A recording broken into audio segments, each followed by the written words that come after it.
Mark 14, 1 through 11. It was 2 days before Passover and the festival of unleavened bread. The chief priests and legal experts, through cunning tricks, were searching for a way to arrest Jesus and kill him. But they agreed that it shouldn't happen during the festival. Otherwise, there would be an uproar among the people. Jesus was at Bethany visiting the house of Simon, who had a skin disease. During dinner, a woman came in with a vase made of alabaster and containing very expensive perfume of pure nard. She broke open the vase and poured the perfume on his head. Some grew angry.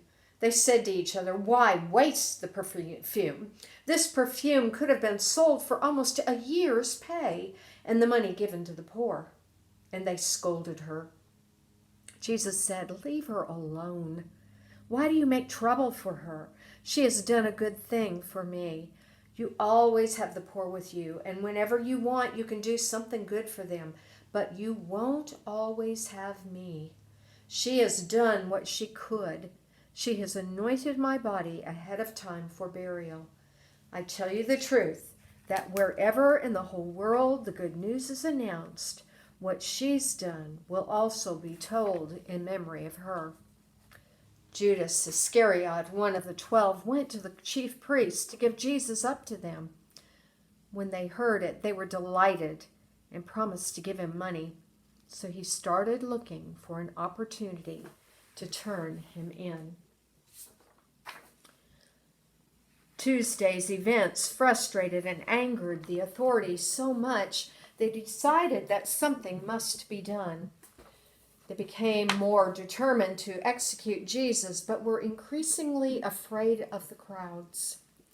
It's interesting that traditionally we say the Jewish people wanted Jesus executed, and we portray this in dramas and movies. But why would the authorities be afraid of the crowds of Jewish people if Jewish people wanted Jesus killed? On Palm Sunday, the crowd that welcomed Jesus into Jerusalem was Jewish. On Tuesday, as the authorities questioned Jesus, Mark repeatedly commented that the authorities were afraid of the crowd, which was Jewish. The authorities who wanted to arrest Jesus were Jewish, and that's why I think we began to blame the death on all the Jewish people. This happens so often in life. We condemn a whole nation, race, class of people, or group for the actions of a few. And I reiterate that the Jewish authorities were caught between a rock and a hard place, too. The Roman government charged them with keeping the peace during a potentially volatile festival.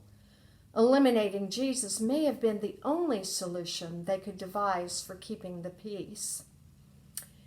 Because the authorities were afraid of the people, they realized they must arrest Jesus away from the crowds. On Wednesday, the authorities finally got their break when one of those closest to Jesus offered to turn him in. Unlike the other gospel writers, Mark didn't give any motives for the betrayal. After all, no one really knows the mind of another.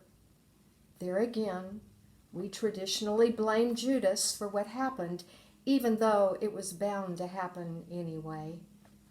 Fault lie in the system of injustice that created the conflict in the first place. It was the fault of humankind. But in the midst of the story of betrayal and impending death, a time of fear and uncertainty, Mark told a strange story about a woman with an expensive gift. The event happened in the house of Simon, who had a skin disease, which meant he was ritually unclean according to Jewish law.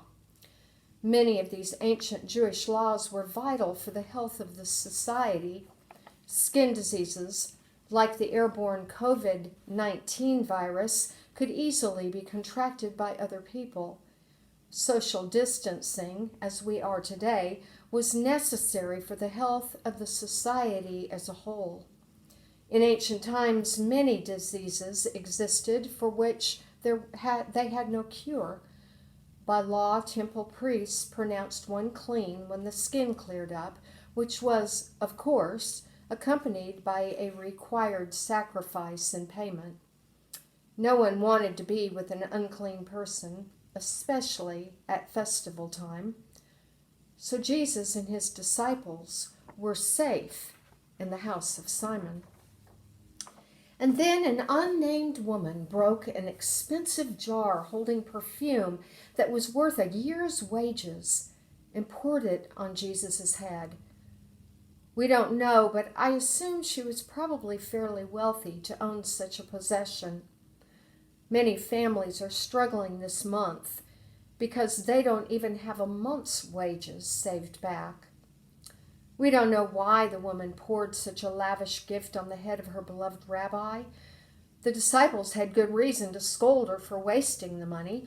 I'm guilty of criticizing churches, government agencies, and wealthy people for spending on extravagant things rather than feeding the poor. Why would she do such a thing?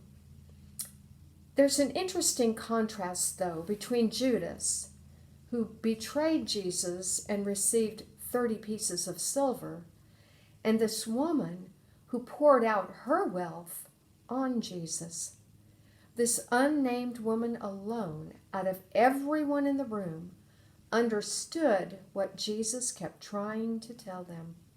He was about to be killed for the kingdom of God, and in appreciation, she had one last gift to give him. How quickly we assume, criticize, and condemn others for doing wrong when only God really knows what is right.